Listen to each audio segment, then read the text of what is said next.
Assalamualaikum guys, thank you udah klik video ini dan selamat datang di cerita Hapsari. Guys, ungkapan cinta itu buta ternyata bukan cuma sekedar lagu atau kata-kata mutiara aja loh.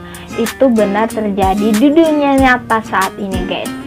Seperti kisah kali ini yang datang dari Ohio, Amerika Serikat, di mana ada seorang wanita yang nekat menikah dengan pembunuh kakak kandungnya sendiri guys. Pengen tahu seperti apa ceritanya? Tapi sebelum mulai ke videonya, boleh dong aku minta dulu subscribe-nya dan nyalakan lonceng notifikasinya biar kalian bisa update video-video terbaru yang aku upload setiap minggunya.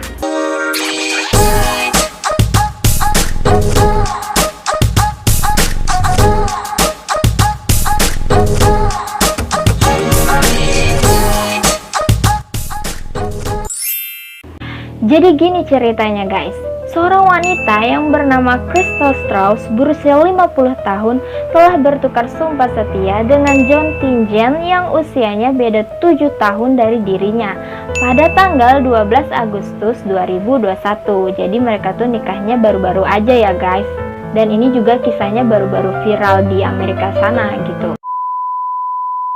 John Tingen ini merupakan pembunuh kakak dari Crystal yang bernama Brian McGarry. Dan John saat ini masih dipasangi gelang monitor di kakinya karena masih berstatus narapidana.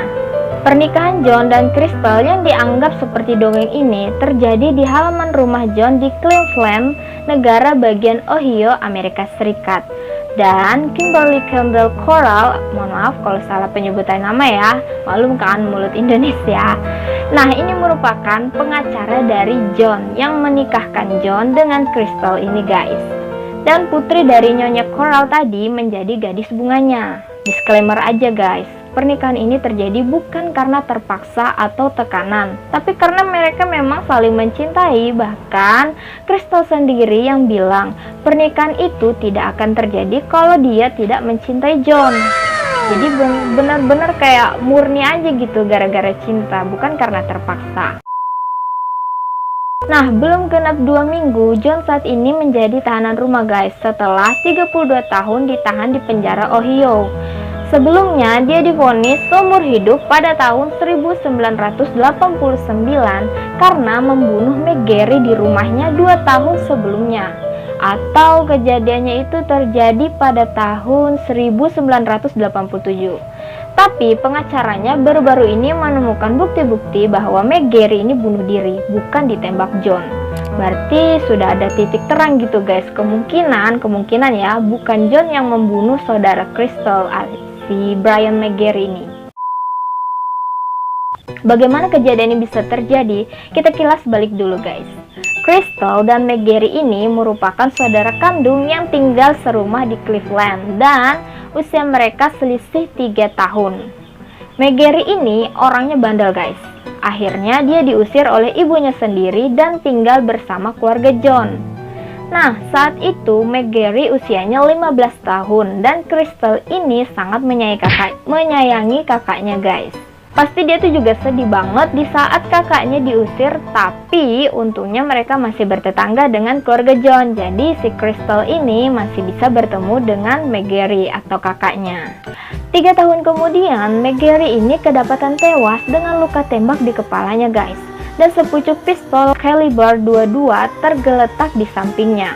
Dan sialnya lagi, pada saat itu di kamar hanya ada John. Nah, polisi tidak menemukan sidik jari McGarry pada pistol tersebut. Sementara tangan John mengandung residu mesiu atau mungkin bahan dari pelurunya tadi. Akhirnya polisi segera menuduh John sang pembunuh dari McGarry. Meskipun di kantong celana McGarry si korban ini ditemukan peluru lainnya yang bisa dijadikan barang bukti atau kayak ibarat bisa jadi itu bahan pertimbangan lah untuk penyelidikan gitu. Kok bisa gitu kan ada pelurunya di celana korban bukan di celana sang pelaku. John yang saat itu usianya masih 22 tahun menyangkal bahwa dirinya adalah pelaku dari pembunuhan McGarry. Tapi sayangnya kesaksian dari adiknya justru memberatkan John dengan mengatakan pistol itu milik sang kakak atau milik si John ini. Jadinya, pengadilan Ohio pada tanggal 2 Juni 1989 menjatuhkan hukuman seumur hidup kepada John. Setelah 3 tahun John di penjara, Crystal merasa kayak bimbang nih guys, bener nggak nih tetangganya yang botak itu pembunuh berdarah dingin. Akhirnya dia memutuskan untuk menelpon John yang ada di penjara, dan dia mendapatkan jawabannya lembut nih, sehingga si Crystal ini kayak ya udahlah nggak apa-apa gitu, mungkin memang bukan John pelakunya, dan dia memaafkan si John. Nah, semenjak itu, Crystal ini sering mengunjungi John di penjara, dan dia tuh kayak benar-benar yakin gitu guys, kalau John ini bukan pembunuh dari kakaknya, dan akhirnya juga keduanya perlahan menjadi teman akrab guys.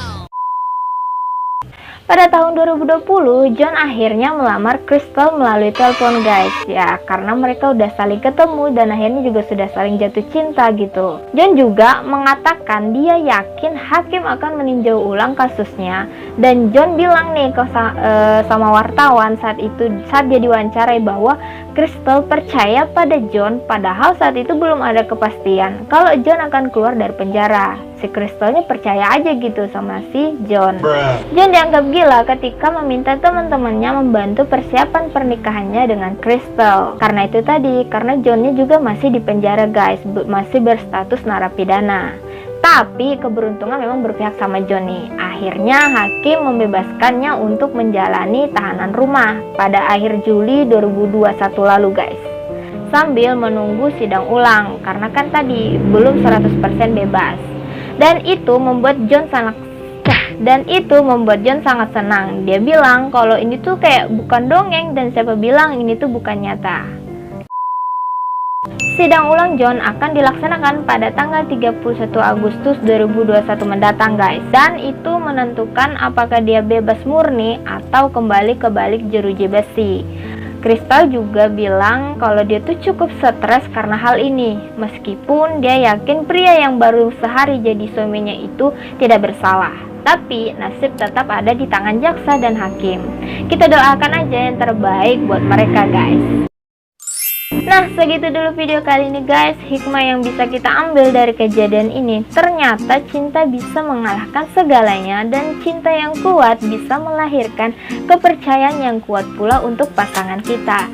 Seperti yang dialami oleh Crystal kepada John yang dituduh sebagai pembunuh dari kakak Crystal.